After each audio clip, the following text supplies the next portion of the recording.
So how do we shower in such a small camper? This is our 5x8 cargo trailer conversion camper that we use to go to places where you can't take a normal camper.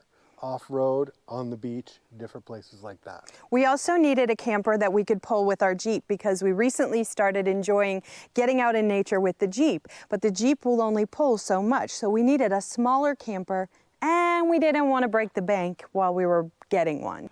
So we mount a lot of stuff on the outside of our 5x8 rescue wagon, we affectionately call it, and we do that because there's limited room on the inside, so we try to put as much on the outside so that we have as much room as we can on the inside. So what kind of things have you mounted on the outside of your camper that have made things a lot easier? Comment below and let us know what those things are. Also, don't forget to subscribe and hit that like button. So a shower is essential. It is really important to me to have that capability.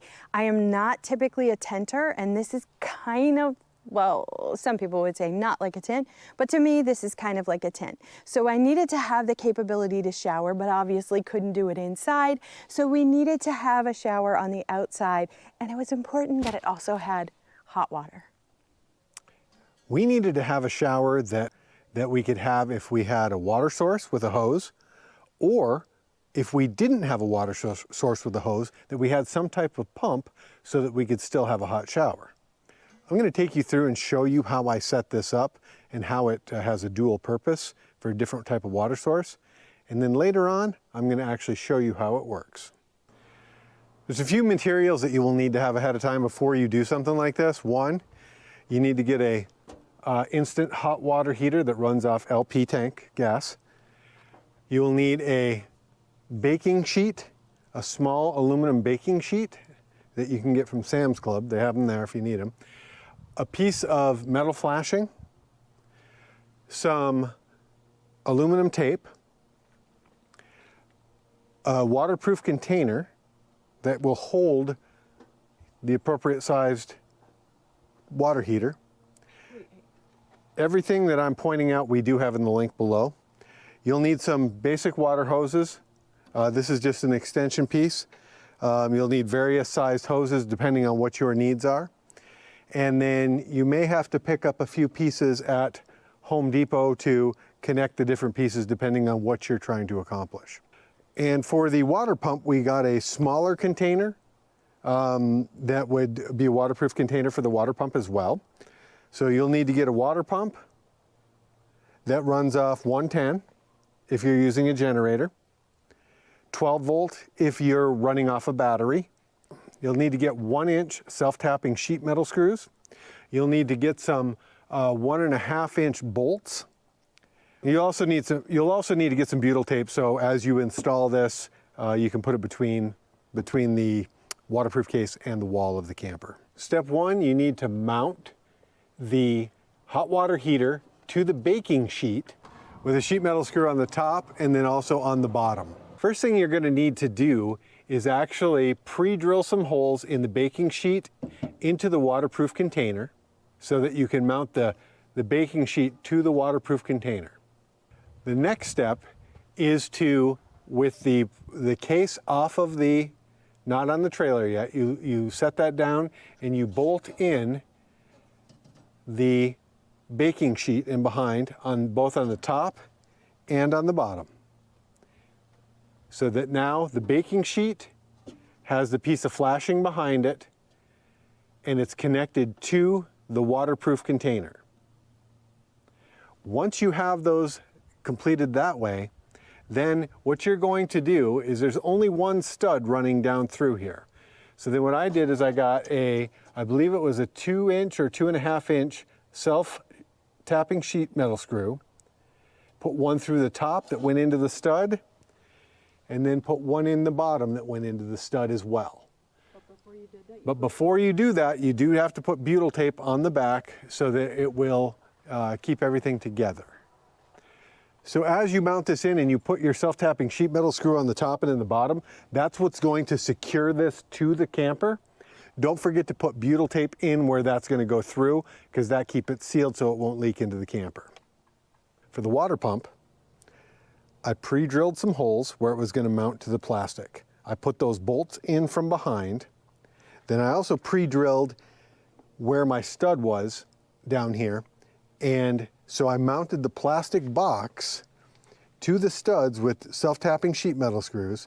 And then I had bolts sticking out for me to mount the pump onto and then tighten it with a wrench. Now you will notice some rust in there. And that rust comes from being out at the Outer Banks, wherever there's salty air. Even if you try to rinse it off, a lot of times it still does that. So I think next time I go out there, I'm going to put a little grease over top of the any exposed metal to try to keep it from rusting. And like always, anytime we're mounting anything to the side of the camper, I always put butyl tape in behind it. That way when you seal to it, you seal the butyl tape to the side, it doesn't leak. As soon as we mounted, one of the first things we mounted right after we got the shower was this propane tank right here, because when you get these hoses, it takes a lot of gas to fill a hose. And if you've got your gas tank somewhere else, it wastes a lot of gas just to get the hose filled up. So we wanted something very close. So when we go to use this, first thing we're gonna do is we're gonna connect our hose to our LP tank. And I leave that connected on the inside here all the time, so that I can just pull it out and plug it into this. And we're going to turn on our gas, and that brings the gas to the hot water heater. Now the next thing we're going to do, we're going to pretend that we're in a campground with a water source first. So I'm going to connect a hose to this and then show you how the hot water heater works. This little connector that I have here, I just leave it because it's a whole lot easier to screw this in out here than it is to screw it in under there. And that's the only reason I have this piece on there, is simply make my life easier. So one of the cool things about this is you can control how much water flow you have coming in, which is typically your cold water, and then you can turn your gas up or down to make it hotter or cooler depending on what you want. And here's the cool thing, the gas doesn't even turn on until you turn the water on. Listen for the pump to kick on when I put the water on. Okay, you might have heard that, the clickety click, and then you've got instant hot water. We're gonna hook the pump up now and show you how, if we're out in the boondocks, what we're gonna do for that. So the first thing I'm gonna do is I'm gonna take our collapsed water container and fill that up with water, because that's what we would have if we were in the boondocks. Now, when I go to turn the pump on, the only thing about this that I don't like is I don't have a switch for the pump. You plug it in, it's on, you unplug it, it's off. So, because you're showering, we keep it well away, and we have one person in the dry section plugging it in when you want pressure and unplugging it when you don't. I would like to get some type of switch eventually to have somebody doing a switch rather than plugging and unplugging. So if you have a good solution for that, comment below. So now what I'm going to do is I'm going to first, this is off right now, but I'm going to put some water in this hose. This hose I connected as a priming hose to prime the pump as well. So I'm going to fill this up till that's full. Then I'm going to have Stacy go turn on the pump. I'm going to open both valves when she does. Okay, Stacy, ready? Okay, go. So now you can see, now that it's primed, we've got the water. It's certainly not as easy using the pump as it is using a hose, but it definitely works. And I'll tell you, when you're